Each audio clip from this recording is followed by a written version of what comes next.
everybody, and welcome to the two-man game. I'm Bob Ramsey. That is Matt Rocchio.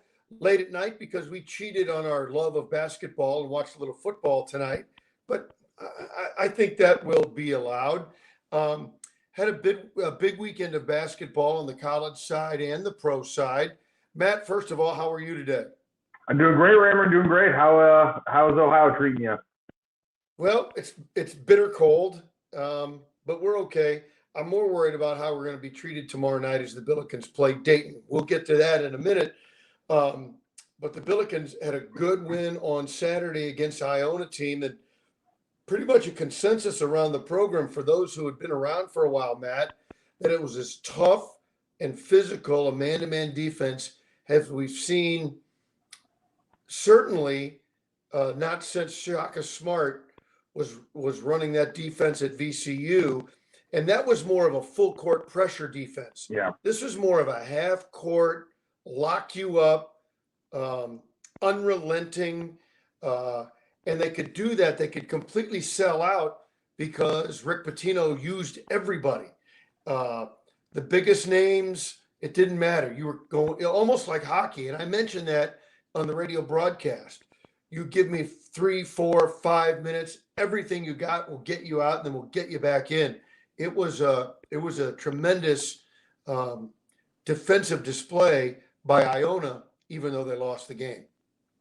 Yeah, and that's why it's such a credit to what St. Louis was able to do against them because Travis talked about it in the lead up to the game after the Iona game was announced about because of that pressure, he was a little bit worried about where the conditioning level of St. Louis was and was it going to be to a level where you could play with that kind of defense. And I thought, considering you're still short Martin Linson and you're still not 100% sure about the potential impact of a lot of the guys off the bench beyond DeAndre Jones, Okoro Traore, and maybe and then obviously Fred Thatch. Yeah, he's great. You know what he is, your sixth man off the bench. But after that, right, still a little bit of a question mark. And so for them to be able to step up and play the way they were able to in that game, that was just another very impressive win for the Bills. I've been talking about it for the last week or so. What they've been doing this entire season without Javonte was already pretty impressive.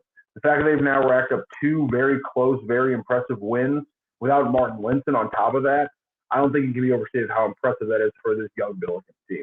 Yeah, and so how did they win that game? Well, at the end, because I don't think anybody had ever had a lead bigger than 4 maybe in the second half, something like that. And so how did they win the game? Well, first of all, I was around in the 80s when the Billikens were 18 for 18 against Detroit. I got to be completely honest. I have no recollection of that game.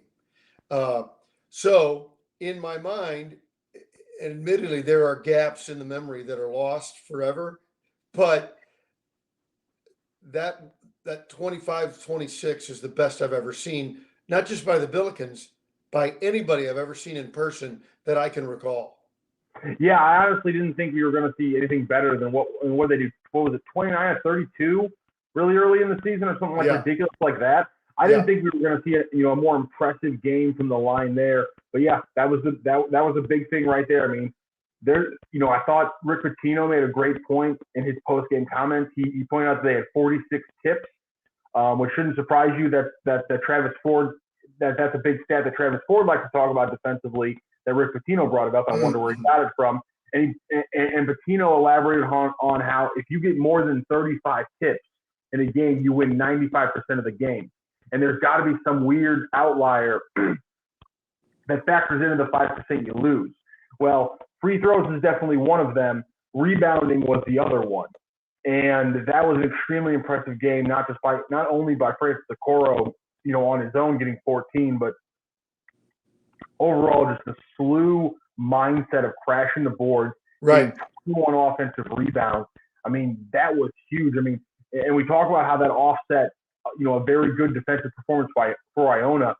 I think another thing that stands out is that St. Louis only had 7 assists in the game. So, I mean, you have to have other stats really break your way if you're going to win a game where the other team's tipping all your passes and therefore you only get 7 assisted field goals the entire game. Well, because, like we said, 25 of 26 from the charity stripe, 21 offensive rebounds. That's the thing you don't expect, the variable that completely changes the game. Well, I'll have to check because, again, would never, ever trust my memory. But I think that other free throw performance was at Boise, and it was free throw shooting that won both of those games, quite honestly. And then, of course, at the end, Pitino, his team, and their fans are just kicking themselves because they hit a 3 to go ahead. But then they missed 2 free throws and a layup at the end at the buzzer. But it wasn't like a desperation 3. It was a layup. Mm-hmm. And Earl and I were talking about it as we were delayed in various airports all day long trying to get to Dayton. And he mentioned, and I didn't think about it, but it was the kid who went for it kind of did that kind of fancy, I'm going to go off my right foot with the right hand on the left side of the bucket, sort of trying to trick you and stay away from the shot blocker. He had already beat the shot blocker. He had already gone around Okoro, so he made his degree of difficulty too high when he didn't have to do that. And so 2 missed free throws. The Billikens get the putback. By the way, the defender on Fred Thatch was there. He just didn't block him out. Yep. He just backed under. And I mean, it's easy to look that way when a bowling ball is coming at you, like Fred Thatch. But he didn't turn and block him out. He faded. Fred put it in. So 3 technical things right in a row. 2 missed free throws. No block out on the putback on the weak side. And then the missed layup by increasing the degree of difficulty when you didn't have to.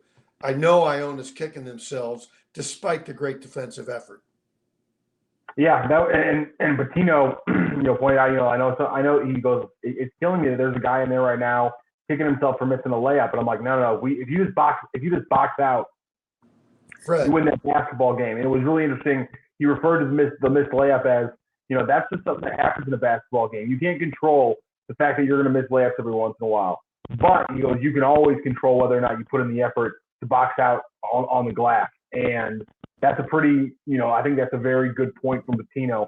On your point, something I like there, because this is actually something I was complaining about. I usually don't jump up on the old man soapbox on this podcast. Not saying you do, but there's only 2 people here. But I'm going to jump up on an old man soapbox because something I've noticed a lot in the college basketball I'm watching, but also in the NBA basketball. It shouldn't really surprise people so much as the NBA. The art of finishing on the correct side of the hoop with the correct hand is one of the most lost little basketball things I've ever seen. The amount of times that even in the NBA, I see a guy get a shot block or he does something extra because he goes up with his right hand on the left side and therefore he can't use his body to wall off the defender. It happens 5 or 6 times every time I turn on an NBA game. Heck, Steph Curry did it against the Cavaliers, and while he scored, his shot almost got blocked. He went with a finger roll with the right hand, and the defender was able to come across and completely change how he was able to contest it. Same thing there. You go up with your left hand on that left side. You don't need that extra little move because you're worried about the defender coming over your shoulder. Because if he does, it's going to be a foul because you've got your body between him and the ball. And it's a little thing that it just seems to be an art that has completely been lost over the last couple of years, even more so than the mid range. And I'll tell you, I don't think it's an accident. I think players are doing it on purpose. I think it had become sort of a trend. A number of years ago, a guy did it. Hey, they're going up for my left hand. I fool them and come with the right. And then, oh, wow, that's a smooth looking move. And it became a trend. And I think it's a trend that is going to run its course here pretty soon. I hope so. It's so stupid. It bothers me. It's the dumbest thing in the world. But I remember being a little kid and that being the only thing I cared about. That's all I was going to do. Was I was going to on that dumb drill. I was going to finally finish my left-handed layup. Well, when that guy missed the other night for Iona, as Clint Eastwood once said, it's a mighty high price to pay for being stylish. See, and you bring up that Clint Eastwood line, and it just reminds me that you really need to see Harder They Fall, the Netflix Western with Idris Elba, because oh man, if there's a couple of times in that movie where John Wayne could just pop out comedically and just deliver that line perfectly.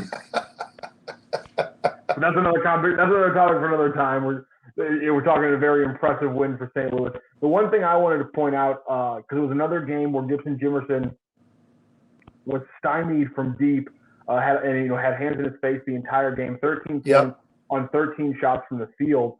But again, I think it was another example of something we talked about, and that's why I wanted to point it out again, of why his efficiency isn't really a problem I'm worrying about, because that, him missing shots was not the problem with the offense at all. His shots seemed like they came in the motion of the offense. When he missed it, it was unfortunate, but it wasn't a backbreaking, out of motion, out of time shot. A lot of those shots in the game for St. Louis, came from a couple other players, and there was a lot of the offense that they couldn't really get going because of all those tips we talked about earlier with the Iona defense. So I think it's another game where you might look at the box score, come away a little disappointed in Gibson Jimerson, but again, with the way his role has changed in this new SLU team, that was another game where I thought he played his game, and eventually, if he keeps doing that, teams are going to have to start, playing on Francis Okoro a little heavier and things like that. Yeah. Jordan Nesbit, teams are going to have to start paying attention more to him, and eventually, Gibson's going to have some big games, and I think he keeps trucking along, he keeps playing the way he is right now, and it's going to go from 13 field goals and 13 points. But he's going to break apart or break open. He's going to have a 24-point game on 14 shots, and I think it's coming soon. Yeah, I think you're right about that. And I asked Travis Ford post-game if he was concerned about outside shooting, and he paused and he thought about it. He says, "No, I'm not concerned yet." He goes, "We've been playing some great defenses. People look at video, they know what we run, they know who our shooters are. That this is something." The ebb and flow of the game, the defense adjusts, our offense has to adjust to it. And so he said he was not concerned. So if you say it and Travis says it, I'm on board. One other takeaway, obviously, was the game that Francis Okoro had. And I kind of want to talk about two things here, because obviously I want to get your opinion on that game, because, man, that was impressive. That second half from him was – I'll tell you what, if Jordan Nesbit and Francis Okoro can play like that in the second half, they will not have another UAB or Belmont or Auburn the rest of the season. But with the way Francis Okoro is playing and the way that Martin Linson was playing before he got injured, factor in the third thing here. Do you think that St. Louis has seen enough from Lucina Traore that we could maybe start seeing some Francis Okoro and Martin Linson lineups where they're both in at the same time, because there's some comfortability factor from the coaching staff where they know if one of them gets a foul and they have to later in the game go to Traore, they can sacrifice that potentially. Because I think at this point, with the way Okoro's playing, the way Linson was playing, especially against some of these teams in the A-10, that could be a very useful lineup for them to go to. From the very beginning of the season, in practices, they have worked on that two-center situation, and we've seen it just for a few seconds at a time in a couple of games. But I think you're onto something. I don't think we'll see it for heavy minutes. By that I mean 12, 15, 18 minutes in a given game. But 6 or 8 minutes, 9 or 10 minutes in a given game, I think maybe as soon as tomorrow night, and if you folks are up watching this on Tuesday night against the Dayton Flyers, if Linson can go, it wouldn't surprise me if we saw some minutes of that. I would absolutely love that so much. And then the other one I want to talk about, Jordan Nesbit continues to develop. I thought Travis Ford had an interesting comment post-game as well, where he said he kind of wondered maybe he might put Fred Thatch in the lineup, but he likes his leadership on the second team. That's kind of been my thought process on Fred Thatch being a starter, and then Nesbit being the second team guy is his scoring. But I mean, the more he develops as a scorer and his ability to really lock in the second half in these last couple of games, his ability to kind of start knocking down some shots as well. Jordan Nesbit, I mean, if he can start developing the way we've been talking about the last 2 months, again, I think I at times can be a little bit overly optimistic when it comes to this blue team, but it's hard for me not to get even more excited about what they could do if Jordan Nesbit's a consistent 12 to 15-point player a night. And for me, I want Jay Nez to be even more confident. Sometimes players have a little bravado. I want him to be confident. I don't want him to be worrying about all this stuff because I want him to posterize people. I want him to get buckets. And the difference between pumping and being flashy and saying, I don't need the second pump. I'm just going to blow by you at this point, and we're going to call this. We're going to call this quits after I yam it on your head. Yeah. I like that. Yeah, and I think that's in him. It's not just me wishing for it. I really believe that potential of being that guy is there. Can it be there as soon as the Dayton game? Can it be there as soon as March? Is it next year, his sophomore year? I don't know, but I truly believe that kind of dynamic bucket getter is. I think he's that. I think he can be that guy. Yeah, it's just what we could see from them and the lineups we could start seeing from them again, because his ability as a secondary ball handler, we've talked about it. Yeah. Is he going to end up essentially the backup one? And I think we're starting to see things like that again. I like the idea of him anchoring the second team offensively when you have Yuri and whoever you want on the first team, because I'm completely okay with that. And I think just starting him off from the bench or starting Fred Thatch off might help balance it out a little bit just naturally. And then I also just like the idea of being able to weaponize a 6-man off the bench in a way where he's going to play more minutes by the fact that you're bringing him off the bench, because it gives you that flexibility.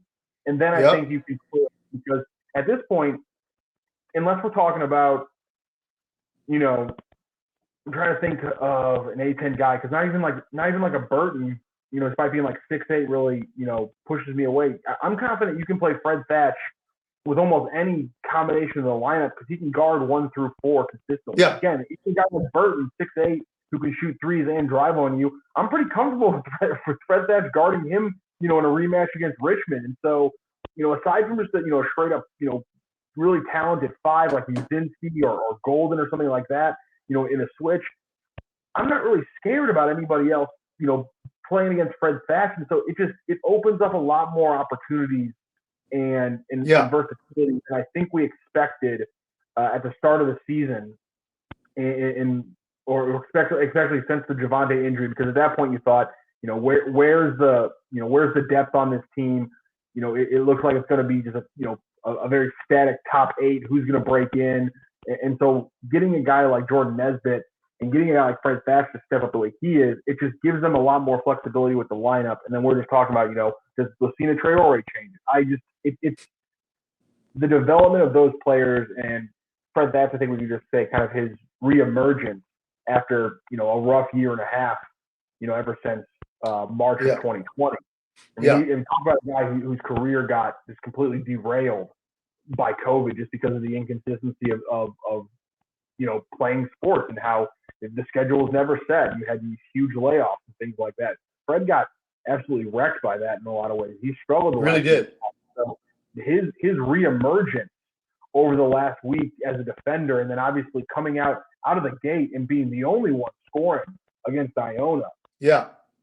That was awesome to see. Yeah, we kind of forgot about that as we went into our post game and even talked to Fred.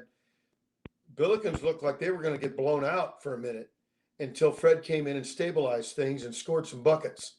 And he made a big difference. So let's move ahead. And how does that translate to the Dayton game? Before we came on, you'd mentioned, boy, this is a hard team to figure. They beat Kansas. They stumble in some other games. They're capable of scoring a lot. And I think they're a team, as Anthony Grant, their coach, pulls them together. They're a team that had all these disparate pieces, and I think they've got a chance to make quite a run in the league if they can get that consistency.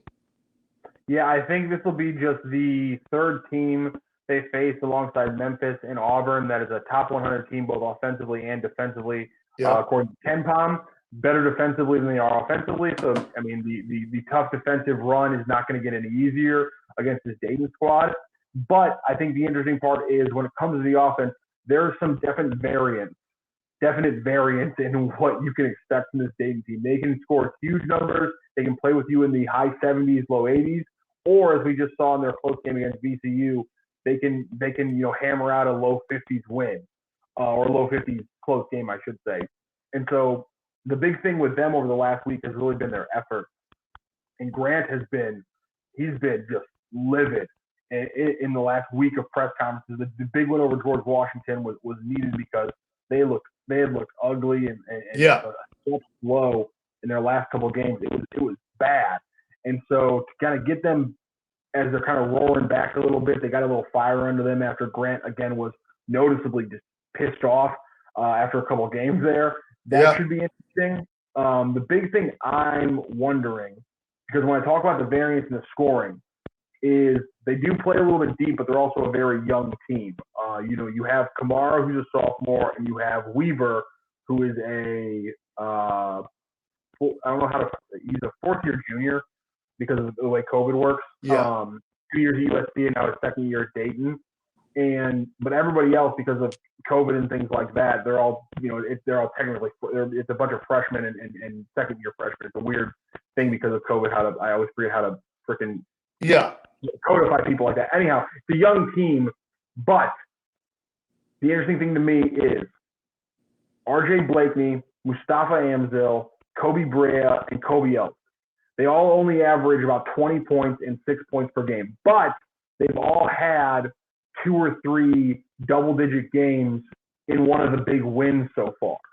And so I think my first thing right off the bat to watch is, can those 4 guys off the bench, Blakeney, Amzil, Brea, and Elvis, the 2 Kobe's, can they get more than the 25 or so points that they average out per game? Because if any of those 4 break away from their about 6-point average and give them 10 or 12, that's the variance in the offense right there.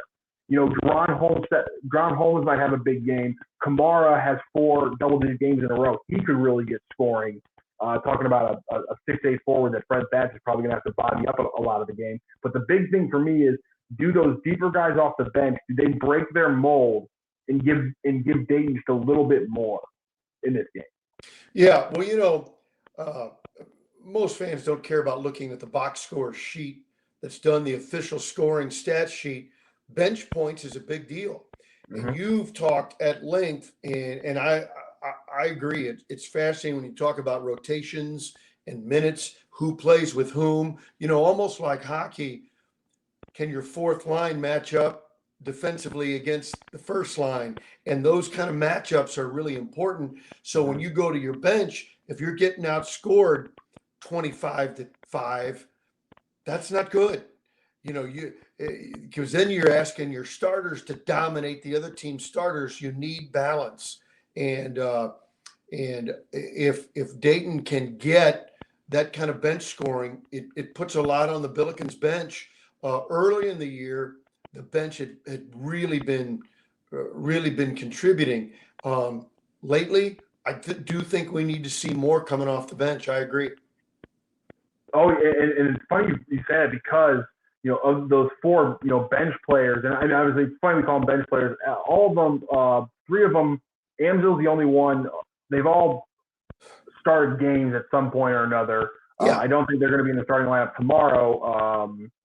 Blakeney might be, but Amzil's the only one who's consistently coming off the bench, and that's because he's the only other 6'10" player on the roster. They need that. But the fun thing is if you look at the bench scoring in those games, there's also a lot of their losses. One of those players goes goose egg. I mean, goes 20 minutes, 1 rebound, just out there getting cardio. Yeah. And so that's the other thing that happens with these bench guys at Dayton is in the bad games, these guys do not show up at all. And in the good games, they break their mold, go for 12 or 14, and it changes things. And then there's games like a close one against VCU or just a big shellacking of a team like George Washington, where they're right there in that 7, 8, 10-point thing. And so the bench scoring is going to be big for me, especially with what you're talking about, the fact that while Dayton's had some games where the bench hasn't been a factor, they play a slightly deeper lineup just overall than St. Louis. And so you have a rough game against Iona that kind of runs you in the ground. You're still short on conditioning and things like that because you haven't been able to practice, completely, fully, and been prepared for your roster, more than 1 or 2 days the last week or so. And now you're coming up against a team that can go 9 or 10 deep at times. Could there be a factor, and could that force Travis Ford's hand where a guy like Rashad Williams gets some more time? Yeah. Well, I don't know about that, but I know they need DeAndre Jones to make some buckets. We've seen a little bit more of Marcus Strickland lately. Can he score to kind of even out that bench scoring? So I think that you're right. I think that is a terrific category to watch when the Billikens play Dayton on Tuesday. Hey, let's switch. Strickland's the better name to watch than Williams. That's a good point. Let's switch up. I see I'm starting to run out of juice here as I've got my road iPad setup going. Let's talk about the league and the team that we've adopted on the show, and much of America has. It's nothing special. The Memphis Grizzlies, and Ja Morant's two-handed block at the top of the square is one of the greatest blocks I've ever seen. And I'm talking about back in the day, Connie Hawkins and Julius Erving and some of these guys that could do some unbelievable things. And I was blown away when I saw that, Rock. And folks, if you haven't seen it, just look up Ja Morant block. You'll be blown away. It'll pop up immediately. It was fantastic. I just double checked. You can just Google Ja Morant, and it's the first couple stories, the incredible block. I think, honestly, if I had to just really quick, just like off the top of my head, it's the second best block I've ever seen. And the only reason it's not number one is because LeBron's block on Andre Iguodala pretty much, sealed a Cleveland Cavaliers finals victory. So great call. That, I think, is the only block I've ever seen better, because LeBron also tracked that one from 40 feet back, and it was also a chase down block. But Ja's one of those ones where, tell you what, there's no way you know it when you're the player, but when a guy slows down to time his steps behind you, oh God, that's bad news bears. I mean, in basketball, you yell wolf when a guy's about to pick your pocket. Right. They need to come up with another thing. Look out. When a guy's timing his steps to absolutely just destroy your world, because you can see it. There's all these great, and the thing is, you can look up there's these great different angles at it. You can see that the way that Ja times his steps, slows down a little bit, gets the angle right. Gather. And then that gather step he has, and then he just takes off. And, we talk about it before. We talk about elite players. You and I have. There's guys who can jump, and then there's guys who can fly. And because it just seems like they just keep going up and they just never come down. They just stay there in the air. And Ja Morant had another one where he just kept going up, and you're like, at some point he's got to start coming down. And he just kept going up, and depending on the glass like that, and then immediately, and this is what I love, he immediately keeps the ball in bounds, keeps himself in bounds, picks it up, and goes the other way. That's the thing I love, because there's no need to ever, swat a shot into the seventh row when you can turn it into a fast break score. Exactly right. I love that block by Ja. I mean, the Grizzlies have 100% taken over the NBA right now. Yeah. It's a big win over the Lakers like that. They play the Warriors tomorrow night. That's going to be so much fun. Klay Thompson came back for the Warriors over the weekend. That was kind of the other big story. That was just so much fun to watch. I mean, obviously the entire basketball world just being so happy for one singular player. And to see him come back the way he did, I loved it. And I also loved – I have to give a shout-out to our guy, Earl Austin Jr., who, with tongue planted firmly in cheek, got on Twitter to point out that Klay Thompson's first bucket when he got back was a mid-range. Mid-range. Yes, definitely. But also, if you go back and watch that, just a couple possessions, not a couple possessions later, the next time he gets out there, he puts a little crossover on Jared Allen on the three-point line and then gets in to hammer that dunk. And then obviously the landing, it was clean. And so for Klay Thompson to come back after 2.5 years of not being able to play basketball, that was awesome to see on Sunday. Yeah, you never know what a guy's going to be like with that kind of a layoff and devastating injury. And to see him do all of those things, and I don't know if it was at least in his mind scripted out. I got to do this. I got to do this. I got to do this, just to show myself and everybody else that my game is back at 100%. But that's how it felt watching it. And we talked about the struggles of Stephen Curry. He didn't have a dominating game, but he shot just below 50% from the field. He shot just below 40% from the three-point line. And had a nice 20-plus point game in Klay Thompson's return. So right off the bat, Klay Thompson comes back. Stephen Curry gets to kind of right the ship a little bit. So that was good to see as well. The Warriors are cruising. The Grizzlies and them are going to be an incredible battle tomorrow night.